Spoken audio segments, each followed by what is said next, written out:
Om Jananim Sharadam Devim Ramakrishnan Jagadgurum Padapadme Tayo Sritva Pranamami Muhurmuhu. Om Bhadram Karne Vishnuyama Devaha Bhadram Pashye Makshaviryajatraha Sthirairangai Stuštuvagum Sastanubhi Yashema Devahitam Yadayuhu Swasti na Indro Vriddhashravah Swasti na Pusha Vishvavedah Swasti nastarksho arishtanimitih Swasti no brihaspatirdadatu Om Shanti Shanti Shanti Hari Om. Om. O gods, may we always hear with our ears what is auspicious. O worshipful ones, may we with our eyes always see what is auspicious. May we live our allotted life hale and hearty, offering our worship unto thee. May Indra of ancient fame bestow auspiciousness on all of us. May all nourishing portion be propitious to all of us. May Garuda, the destroyer of all evil, be well disposed towards all of us. May Brihaspati ensure all our welfare. Om, peace, peace, peace be unto all. We are studying the Kaivalya Upanishad. We have almost come to an end. There was a great rishi called Ashvalayana. He approached Bhagavan, Brahma himself, to help him, to teach him, to show him the right path, so that he could realize his identity with Brahman. The essence of all Upanishads, of all Vedanta, is Jiva Brahma Aikya Gnanam. The knowledge that I am Brahman, there is no Jiva, there is no Jivatma, there is no Paramatma, whatever is one. If it is looked without the help of any instrument called mind or buddhi, then the Upanishads call it, name it as a Nirgunam. But if the same Brahman is thought about, meditated upon, contemplated upon, it is called Saguna Brahma, which includes Jiva, Jagat, everything. So the whole universe is Brahman with names and forms. Brahman without names and forms is called Nirgunam. Brahman with names and forms is called the Prapancha or Jagat. In our last class, which is the 23rd, we have discussed something very marvelous. Na punya pape, mama nasti nasho, na janma dehendriya buddhirasti, na bhumihi apaha, na cha vannirasti, na cha nilo me asti, na cha ambaram cha. For me, there is neither earth nor water, nor fire, nor air, nor ether. Thus, realizing the nature of the Paramatman, the one who is in the cavity of the heart, who is without parts, without a second, the witness of everything, beyond both existence and non-existence. One attains the very nature of the Paramatman. Actually, this mantra is not only a teaching, but it is an expression of one's realization itself. And this type of mantras, with this type of meaning, is to be found scattered all over the Upanishads, Puranas, Bhagavad Gita, Brahma Sutras, everywhere. When, as yesterday, we discussed quite elaborately, I do not have neither punyam nor papam. How come? Because punyam and papam are the results of actions. Actions must be done through the instrumentality of body and mind. Since I am not the body mind, I am beyond Jagrata Avastha, Swapna Avastha, Sushupti Avastha, all the three avasthas, and I do not perform any activities. I do not need to perform any activities. Why? As I mentioned yesterday, every action has a motive, and every action has only one motive. I do not wish to be suffering. I wish to be all the time happy. I want unbroken happiness. I do not want even an iota of unhappiness. And I have everything. And I am everything. The Bhuloka is me. Aham Bhuloka. Aham Bhuvarloka. Aham Swarloka. Suvarloka. Nakaloka. Indraloka. Brahmaloka.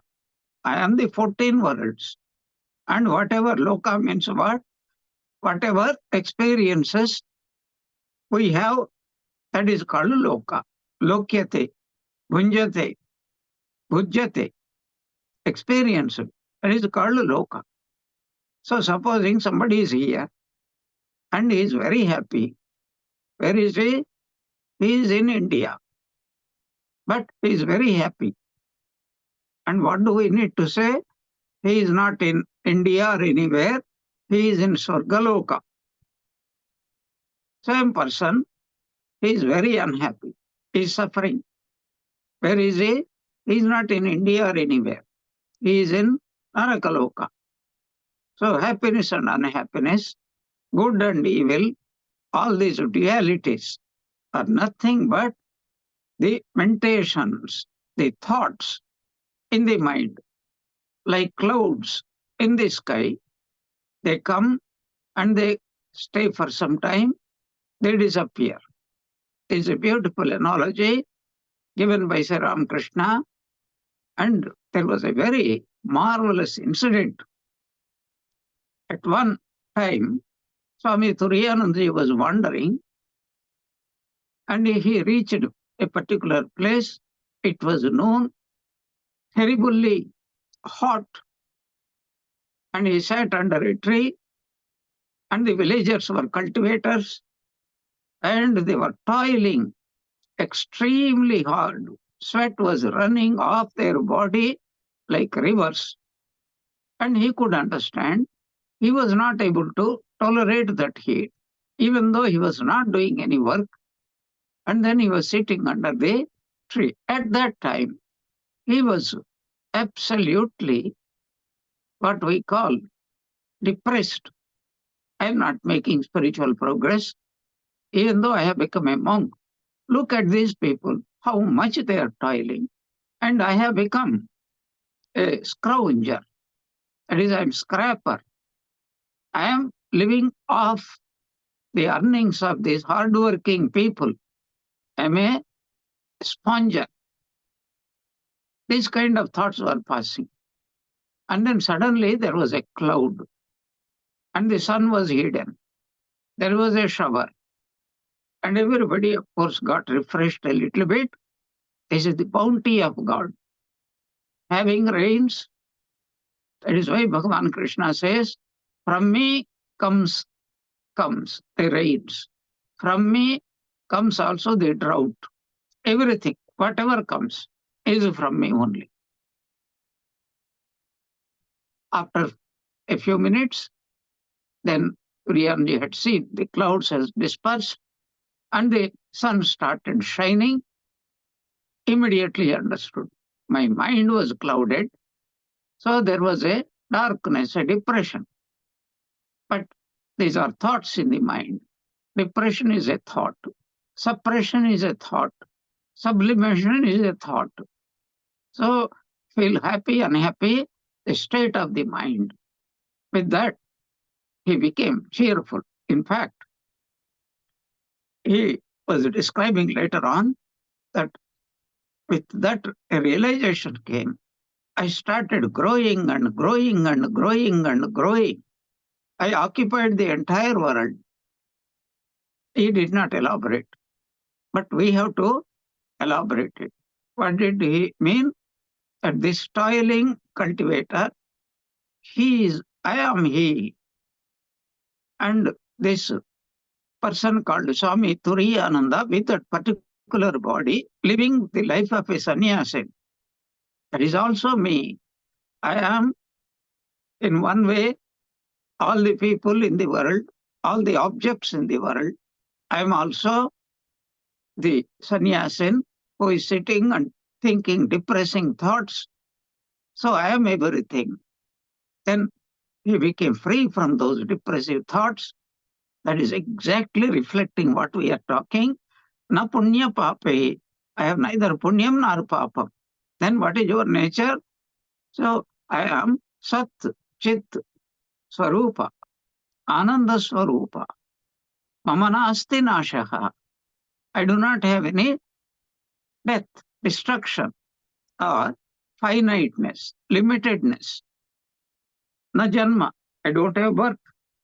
I don't have deha. I don't have indriya. I am not the body. I am not the sense organs. I am not the buddhi.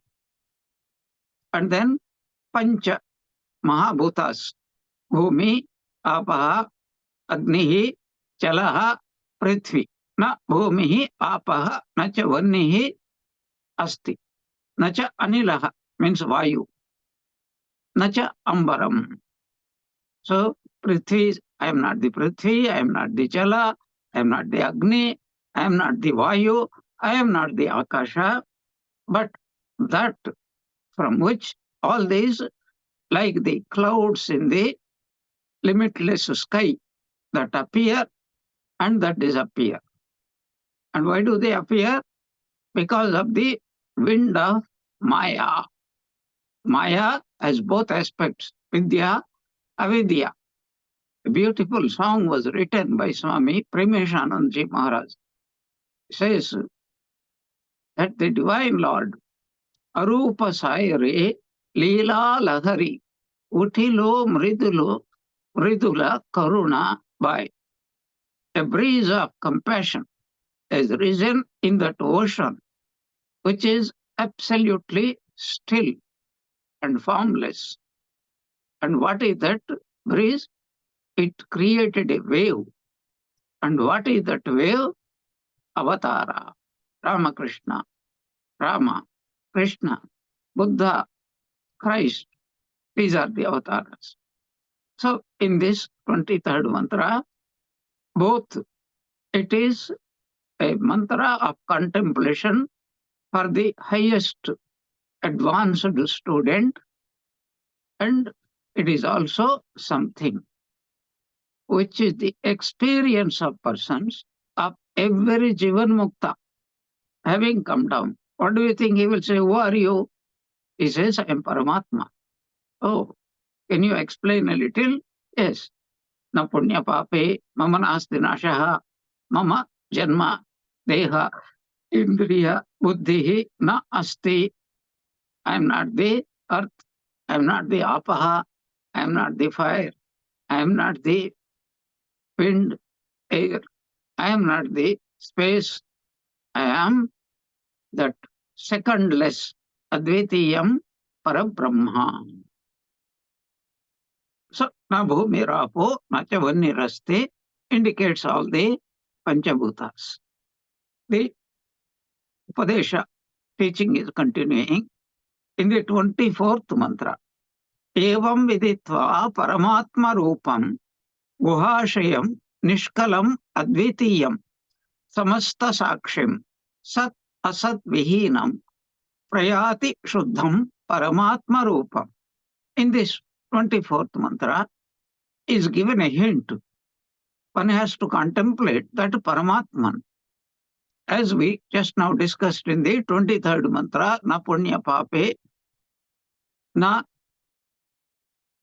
nashaha asti mama, etc.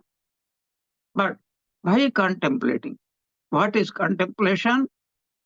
To give up one's present identity and completely become attainment, one-mentness, become one with the meditated, just as Shankara gives what is called upasana.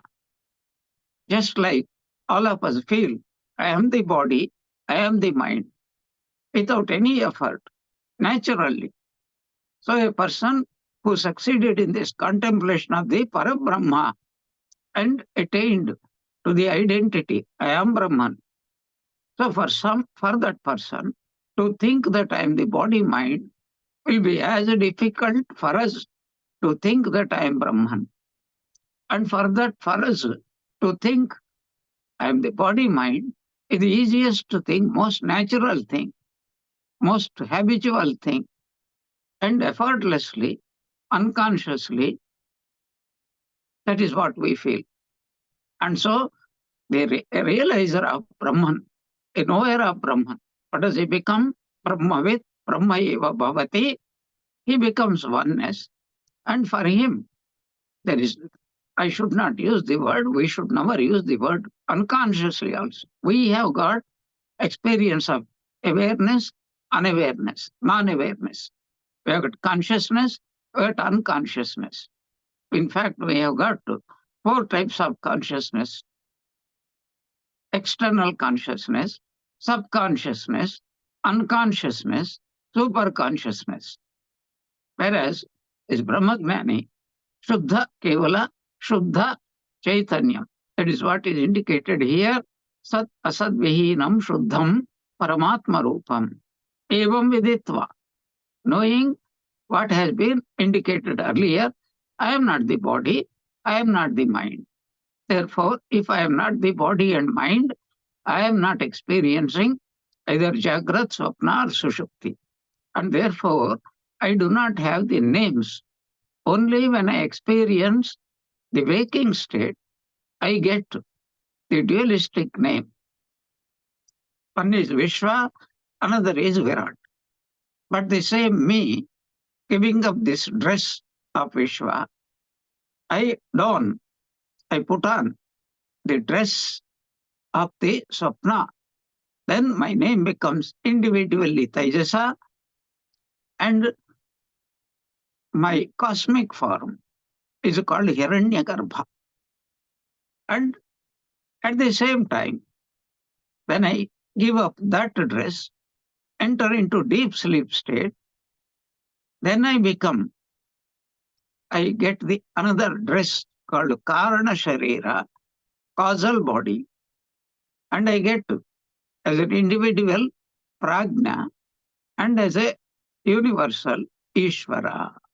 But every thought, these are all thoughts. Waking state is a thought, dream state is a thought, dreamless state is also a thought. And every thought starts in time, continues in time, and ends in time. Every karya, every effect must end in the karana. So, evam viditva, knowing that I am that indescribable, infinite, secondless Brahman. That word has become very common. So we use that Brahman. Brahman means what? It's not a reality. We are not talking about reality of Brahman, because Brahman is unpolluted. If you think, that is mithya. If you dream, that is mithya. If you experience, that is mithya. Even deep sleep is mithya. But these are terms which I have explained umpteen number of times. So whatever we may experience, if it is changing, it is mithya. Whatever is changeless, that is the reality. Trikala abadhitam satyam. Satyam means reality. And what about all this? Is it unreal? No, it is not unreal. It is mithya. That is, when I limit my understanding, body is a limitation, mind is a limitation, mind is a terrible limitation. You know how? Take the example of maths. What an ordinary maths professor understands and what Einstein understands, there is a vast difference. The limitation of the professor is very high. The limitation of Einstein is slightly less. That is all the difference. Even he cannot talk about infinity. He may use the word infinity, but he is only talking about a bigger finity that is called what he calls infinity. No, he's not talking about infinity. Nobody can talk about infinity. One can experience infinity, cannot talk about infinity. So, evam viditva, having realized it, viditva here means brahmavid, brahma bhavati, brahma viditva, having known Brahman, Atman, Paramatma Rupam, the form of the Paramatma. What is the form of the Paramatma? No form is the form of the Paramatma. And how to? This is called how to realize. That means realization means understanding. Where is the understanding taking place? Guhashayam. This word Guha, we have talked umpteen number of times. Guha means a cave. But one who is Ashayam means that which is contained in the cave. Cave is the container, that which there is something within the cave. That is called Paramatma. How can you limit Paramatma to a small cave, to a buddhi? It is not possible. But here it means where we can get a glimpse of that Paramatma through our purified intellect. When our chitta, that is, chitta means the capacity to grasp, to understand, becomes pure. This is what Sri Ramakrishna used to use many times. Pure mind and pure Atman are one and the same things. How? A pure mirror, clean mirror. And what stand if something, object is standing in front of the mirror and the mirror reflects the, what is called pratibimba, the image that forms in the mirror, and that which is standing, of which it is a reflection, there would be absolutely no difference. If anybody is looking at the reflection, he will have 100% knowledge of the object who is standing in front of. But in this simile, it is only Atman standing in front of the pure mind, and there is no difference. Pure mind and pure Atman are one and the same. And that is what is indicated. Guhashayam means pure mind. And what happens? He beholds the glory of the Paramatman. And he even transcends, he becomes one with it. And then what type of Paramatma Rupam? Nishkalam, partless. Very interesting. This is called a paradoxical language. What is, so you experience a formless form. What does it mean? Words are okay. Formless form. What does it mean?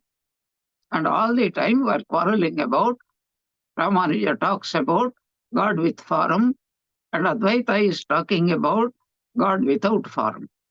Both are thoughts in the mind, and if you can think about male, you must have the knowledge of female.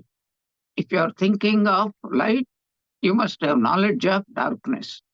If you are thinking of good, you must have knowledge of evil. If you are thinking of light, you must have the knowledge of darkness. If you are thinking of life, you must have the knowledge of non-life, which is called mrityu. This is called dvandva. One cannot remain, one cannot know. Either you know both or you don't know anything. So nishkalam. Kala means part. And Bhagavan has no part. Paramatma has no part. I am using this word Bhagavan.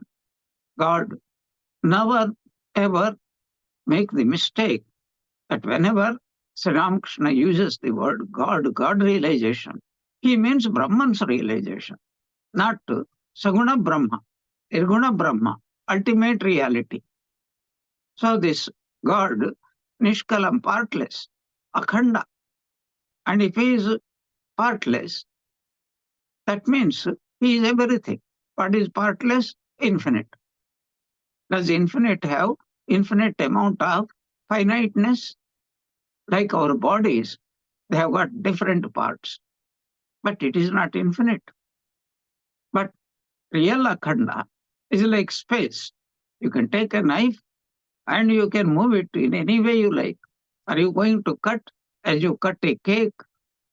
Impossible to do anything because space means partless. If Paramatma is partless, then there is nobody, no part called I or you or we or it or Jagat. That deep abstract idea, that is called Nishkalam. And to make it clear, Advitiyam, there is no second. Dvitiyam means in this world, everything is infinite number of things are not really infinite, countless things are there. So this is called Dvitiyam. But Brahman is Advitiyam. Even Ramanuja's concept of Ishvara is Chit, Achit, and Jiva. Three things are there. But this is, according to Advaita, Advitiyam. This is from the Paramatma's viewpoint, though from the mind only is thinking about the abstract thought. Really speaking, these are not the descriptions of Brahman at all. Why? Because time and again, the Upanishad tells us that Mano Vacha Vacham Agocharam Yato Vacho Nivartante Aprapya Manasasaha. But because we are at a lower state of awareness, the teacher out of compassion, and here the teacher is Brahma, the creator himself, is called also Chaturmukha Brahma. That means is a Chaturvedi. He is four Vedas. Not that he has four Vedas, not that he mastered four Vedas, not that he studied four Vedas. He is the four Vedas to indicate that Chatur, the word Chaturmukham. So four faces are there. So he is the Samasta Sakshim. He is the witness of everything. The moment you say everything, we have stepped into the duality, finiteness, Jagat, the world. Samasta Sakshim. He knows everything. If any thief is thinking, there is deep darkness, I am stealing something, and nobody can know about me, what I am doing, that person is highly mistaken. Because the awareness that I am doing something, that Paramatma, he keeps in mind. So I have done something wrong, I require punishment, I punish myself. That is called karma phala, which comes at some point at the right time. Some point means not, there is no fixed last janmas, karma phala should come next birth. No, it can come after 5,000 births also. Because it's a peculiar theory. I don't want to go deep into it, but it is this. Only a few of the karma phalas that we have accumulated through janma janmantara can be fructified. That means can be experienced. And that means sukha and dukkha. And to experience sukha dukkha, we require an appropriate, what we call body. And that body alone is the instrument. That is the most wonderful thought. So, if a particular body is fashioned in a particular way, it has its own limitations, upper and lower limitation. What do I mean by that? Upper limitation means how much happiness can I experience? Lower limitation means how much of pain can I put up with, can I bear? So, a single instrument has limitations. And whatever karma phalas can be experienced through within those limits will only be chosen by Vidhata, and he brings it together so that they can be exhausted. Then, don't we have any freedom? Absolutely. Very idea of karma phala is dependent upon the idea of freedom. If somebody puts a gun behind me and makes me do things, I will not get neither punyam nor papam, nor sukham nor dukkham, because I am not doing. I have crystal clear idea. I am not the doer. Somebody is forcing me to do it. That is why it is said, if a soldier enters into a battlefield, and if the one particular country happens to win, they don't say these soldiers have procured the victory. No, it is the thing.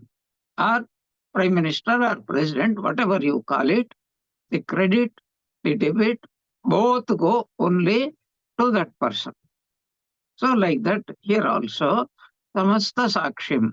This is from the viewpoint of I am the body, I am the mind, and nobody should say that I am experiencing these things. I am only what you call irresponsible. I am not responsible. No, the responsibility comes only from the assuming I am the karta. If I feel that I am not the karta, then it will not come. Whenever a person does something, he definitely feels I planned for it, I worked for it, and I reap for it. That kartrutva bhava, as soon as it enters, bhoktrutva bhava will also be there. Then sat asat vihinam. I am beyond sat, beyond asat. Normal translations of the word sat means I am neither good nor evil. But the technical meaning of this word sat means karana. Asat means karya.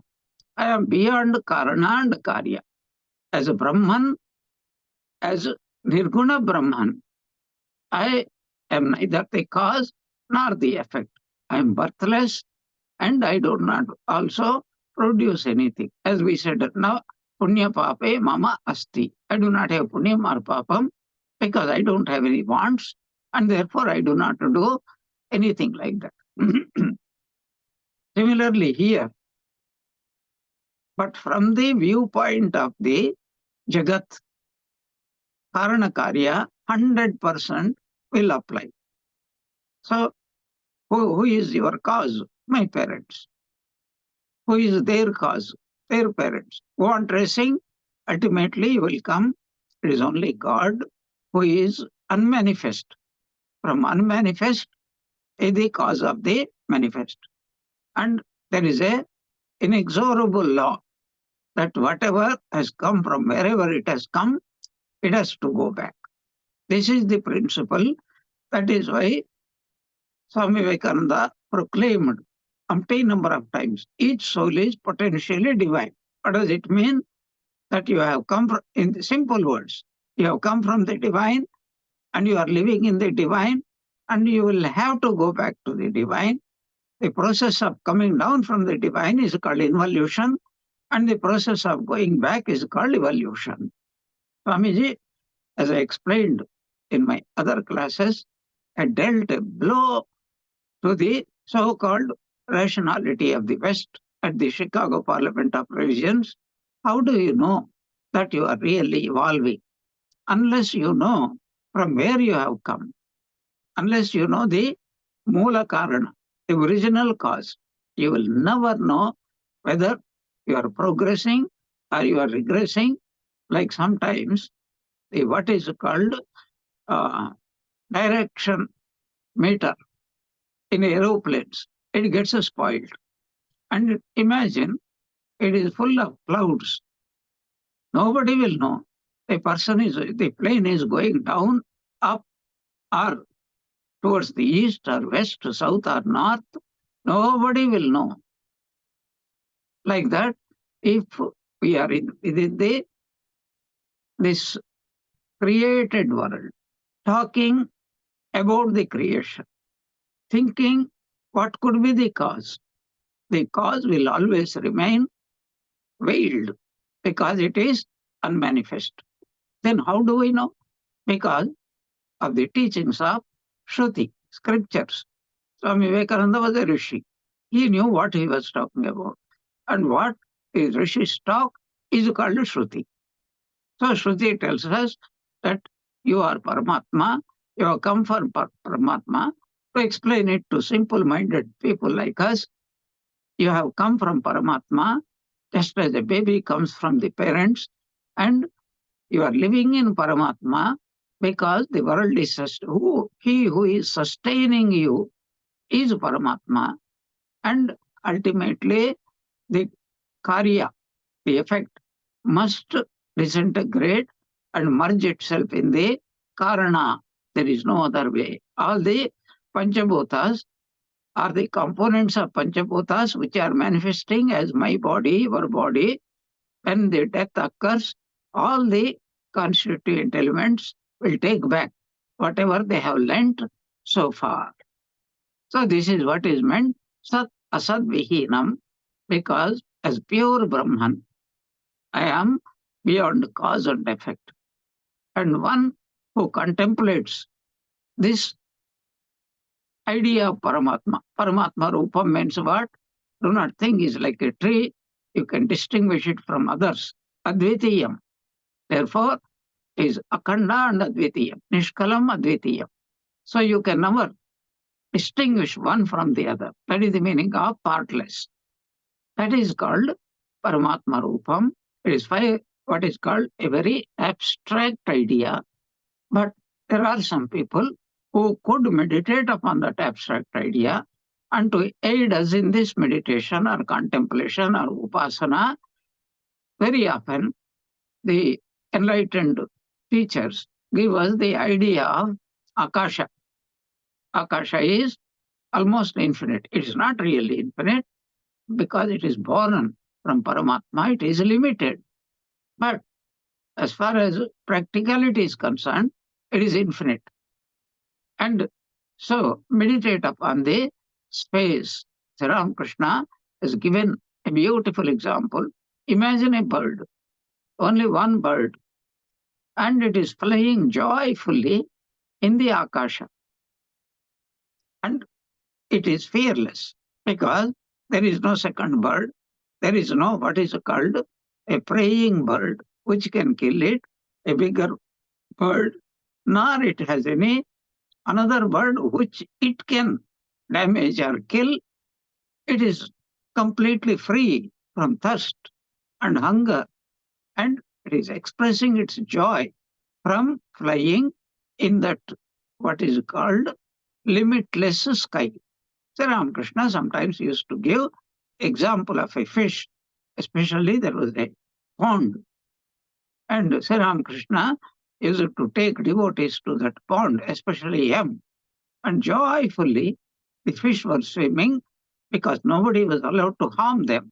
On the contrary, it is such a joy to behold them that they are allowed to carry some food materials and then scatter in the pond.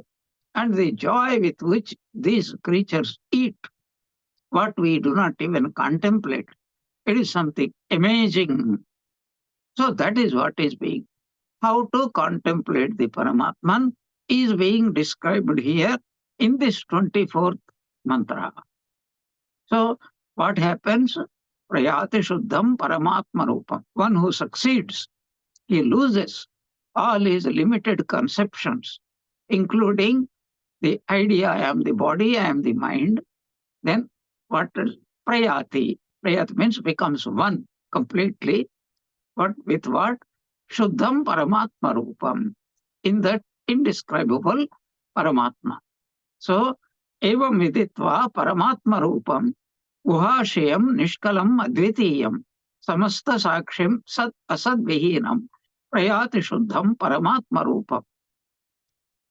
Thus, having understood viditva, from the root with to know, meaning having thus realized in our own buddhi. And where is this buddhi? It is in the guhashayam. That is the capacity to understand. That is why even Bhagavan Krishna says, Buddhi Yogam Dadamyaham. So, Nishkalam, partless. If it is partless, there is nothing called Brahman and me. Only whatever exists is one. Advitiya. This idea is re-emphasized, more clarified in this word Advitiyam. There is no second. If there is no second, it is infinite. If it is infinite, who is to distinguish? I am a small jiva and you are big Paramatma. But from the viewpoint of the Vyavaharika, transactional point of view, Samasta Sakshim, he knows everything. And the thief knows, I am thieving. The murderer knows, I am murdering. And Sat Asad Vihinam, I am neither the cause nor the effect. I am not even beyond them. I do not have any of those ideas because I don't have the mind. So the idea of causality, cause and effect, even though it is described in the scriptures, it is only for the sake of not so advanced students. And having contemplated, by the grace of the God, Prayati Shuddham Paramatma Rupam, he becomes one with the Paramatma. So, this is what Bhagavad Gita, Gospel of Sri Ramakrishna, imitation of Christ, everything. By the way, today is Christmas. So what is this? In this Jesus Christ, teachings are there. So in the first teaching, that God is there, he created this world. This is called Dvaitam. Second saying of Christ, very clearly, it is called Visishta Dvaita. So God is compared to a grape wine. And all of us are different parts of that. Somebody is a leaf, somebody is a branch, somebody is the grapefruit, somebody is the seed, somebody is the flesh, somebody is the skin, somebody is the root, somebody is the different parts. So we are all parts of that, what is called grape plant. This is for the people who are much more advanced than saying, I am different, you are different, God created all of us. And then for the highest, I and my Father are one and the same. I, that is to say, Jivatma, Paramatma, there is no difference at all. This is what he wants to say. And one who has transcended the intellect which creates this division, Jivatma, Paramatma, and then he has transcended. That means transcended the mind. And then what does he do?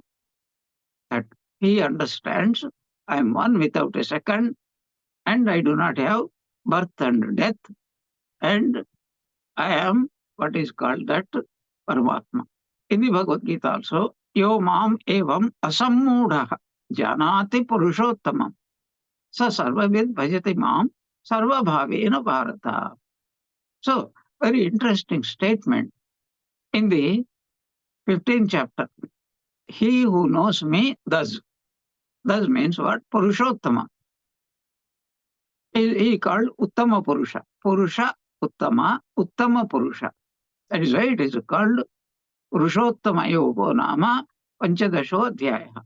Asammudaha, one whose heart has become absolutely pure by practicing Yama, Niyama, Asana, Pranayama, Pratyahara, Dharana, Dhyana, and Samadhi. He who knows me, thus Purushottama. Because who is a Purushottama? He who is beyond Yasmaksharam atitoham aksharadapi cha uttamaha. Ato asmi loke vede cha pratita Purushottamaha. He who is beyond Kshara. What is Kshara? This entire Jagat. That which is changing. That which is of the nature of Kshara. Decaying. Every millisecond. Change. That is called change. And Akshara, what is Akshara? There is the pure awareness, a reflection of the pure consciousness. That is called Jivatma Bhava, Jiva Bhava. So I am beyond both the Jiva Bhava, which supports the Jagat Bhava, Deha Bhava, Mano Bhava. That is why I am known as Purushottama, means Uttama Purushaha. That is being said here. Yo mameva sammodho janati Purushottama. Sa sarvavid bhajati. He adores me, worships me in every way. What does it mean? Again, whenever we hear somebody is worshipping somebody, then we feel that like we sit in a temple hall or puja room, and then we worship. The worship is different. The worshipper is different. The room in which we are worshipping is totally different from all the three. Every ingredient is different, etc., etc. This is all. It is only for the very beginner. What is called a student who has just entered. But for a person who understands the truth, that is totally different. And he understands. Bhajati means what? To be one with Paramatma is called bhajati. That is a beautiful motto. The direction is given. What is real puja? Devo bhutva devam yajet. Who can worship God? Only he who knows God. And what happens to a person who knows God? He becomes God. That means God alone knows I am God. That knowledge is called worship. There is nothing else. And if we think deeply, love is nothing but worship. When a mother loves the baby, she is worshipping. So the way she looks, the way she takes the baby in her arms, the way she suckles, the way she is protecting the baby, her pancha pranas, all the five pranas, we call it. It's all in the baby only. Let me die, but let my baby live. So this is the idea of love. Love, true love. And what is love? Becoming one with the other. There is a beautiful Sufi story marvelously illustrating this truth. There were two lovers, the lover and the beloved. And the lover one day wanted to meet his beloved, who was staying. She was staying in a cottage alone. And he went. He found the door closed and he knocked. And from within came the question, who are you? And in his anxiety, said, it is me, I. The door did not open. Second time he knocked. Same question, same answer. The door did not open. By this time, he became enlightened. Third time, he knocked. Did he? No. He wanted to knock, but there was no door at all. But it is said, he knocked, and then the question came, who are you? And he said, I am thee, my beloved. I am you. And he found there was no door at all, much less locked. There was no door at all. That what is that door? Ignorance. What is that door? Inadequacy of love. When love becomes perfect, the Bhakta and Bhagavan, the lover and the beloved, they become one. This is what Swami Vivekananda concludes his talks on the Bhakti Yoga. The love, the lover, and the beloved. The triangle disappears. What remains is an indescribable reality alone. That is what Bhagavan is telling. Sammodaha, a person who is not a mudha. Not only is not a mudha, there are persons whose foolishness is indescribable. Sammodaha means samyagrupena modaha, deeply ignorant. So, but here is a person, there is no moha. When Arjuna answered Bhagavan Krishna's question, only question, in the whole Bhagavad Gita. Did you hear my teaching with one pointed mind? That means if you did, you should have understood. If you have understood, immediately the result would come. Here is a person who is frightened, almost about to have a heart attack because he is a ferocious poisonous snake is hissing at him, and then suddenly light is brought and he sees there is no snake at all, it is only the rope. What is the state of his being? Nashto mohaha. My moha, that is complete ignorance, completely gone. How did it go? Very interesting.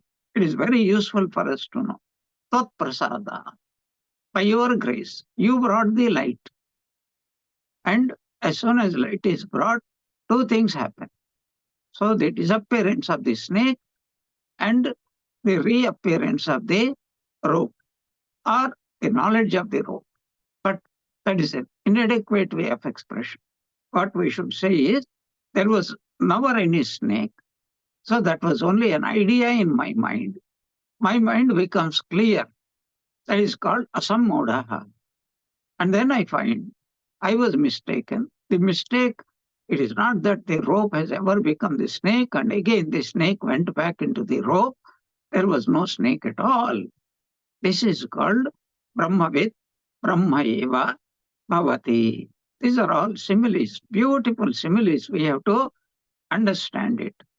So once a person comes to know about it, what happens? It transcends body, mind, intellect, all the three states. So all the avastha traya vilakshana is the definition given of Atma in the Tattva Bodha. And that will come only by the grace of God. That is very important for us. So in answer to the Bhagavan, Arjuna tells something very, very important. Nashto moha. Then what happened? Just like darkness is gone, illusion is gone. But immediately, my smriti has come back. What is the smriti? Smriti labdha. Atma smriti labdha. What is Atma smriti? That I am the Atman. Until now, what am I thinking? What was I thinking? I am body. I am the mind. I am the sense organs. I am the house. So, very interesting, Nobody, suppose a person sees a donkey. He doesn't say, I am the donkey. But suppose a person is owning a donkey, or he is owning 10 donkeys. And if by chance one donkey is missing, as if his pancha pranas have taken to wings, one, and he doesn't say, 9 donkeys are still there. But what is his identity? I am gone. Even though he is not saying, I am the donkey. But for all practical purposes, I am the donkey only. So this is my house. I am the house. Let anybody touch it with a bad motive. Let anybody cheat me. Let anybody take away. Let anybody harm as if I am harmed. Anybody scratches my car, who feels the pain of the scratching? The owner of the car. But the moment he sells it, it is the headache of the other person who bought it. See, our deep attachment. And so even though we know that we are experiencing the world, we are saying it is the world, but we are feeling, I am the world. I am the body. I am the mind. But a person who is not mudha, smriti comes. What is the smriti? Aham paramatma, aham brahmasmi. That is what he is telling, asammodaha. And that knowledge is called worship. Whom is he worshipping? Himself. That is why in one of the, what is called Ashtavakra Gita shlokas, Tasmai Mahyam Namo Namaha. Either Ashtavakra Gita or Avadhuta Gita, I do not remember. that I salute myself. Is he arrogant? Is he ahankari? No. He knows aham brahmasmi. So Brahman is saluting Brahman. When I am saluting Brahman, I know that I am saluting Brahman. But Brahman knows that Brahman alone is saluting Brahman. And that vision, that realization, we have to get. And then there is a beautiful mantra is going to come. I will just read out.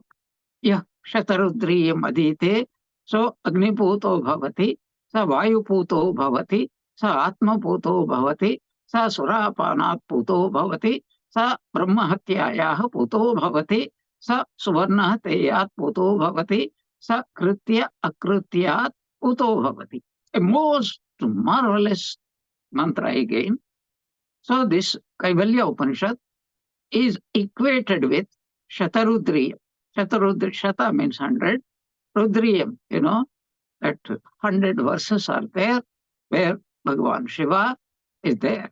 So Rudra, Namaka, Chamaka, you understand. This comes in the Yajurveda Taittiriya Samhita. So what is he telling here? That this Kaivalya Upanishad is as good as this Shatarudriyam.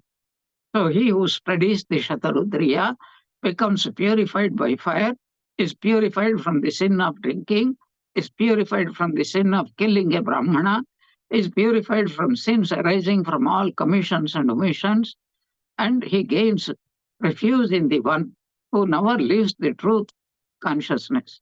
His name is Shiva, the Supreme Self. One who belongs to the highest order of life should repeat this Shatarudriya. Also meaning this Kaivalya Upanishad always or at least once a day, if not always. What happens? Tasmat avimukta ashritaha. He gets refuge with the avimukta, with Shiva. Bhavati atyashrami sarvada. He becomes a real sannyasi. And then what happens? He becomes Shiva. Sakrudva jape. He who contemplates. Beautiful meaning. We will see in our next class. Today, as we all know, is the holiest of the holy, for not only for Christians, for all the devotees of Ramakrishna order. Why? It is on this night, I think, in 1887, when Swamiji and others had gone to the birthplace of Swami Premanandaji, Antpur.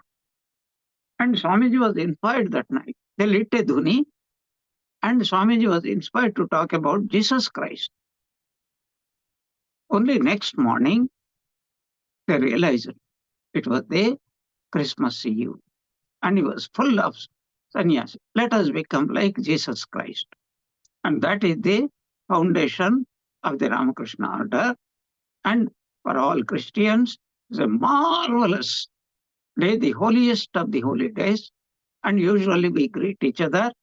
So I wish all of you a Merry Christmas, because especially children get lot of presents, etc. And the new year is going to come, and 1st January, they are all going to celebrate the Kalpataru Day, beautiful Kalpataru Day, full of meaning. Sri Ramakrishna is the Kalpataru, or God is the Kalpataru, or the Jagannatha is the Kalpataru, and whatever wishes we have, he will definitely fulfill like the Kalpataru. So a very happy new year to all of you. Om Jananim Sharadam Devim Ramakrishnam Jagadgurum Padapadme Tayo Sritva Pranamami Mohamuhu. May Sri Ramakrishna, Holy Mother and Swami Vivekananda bless us all with bhakti. Jai Ramakrishna.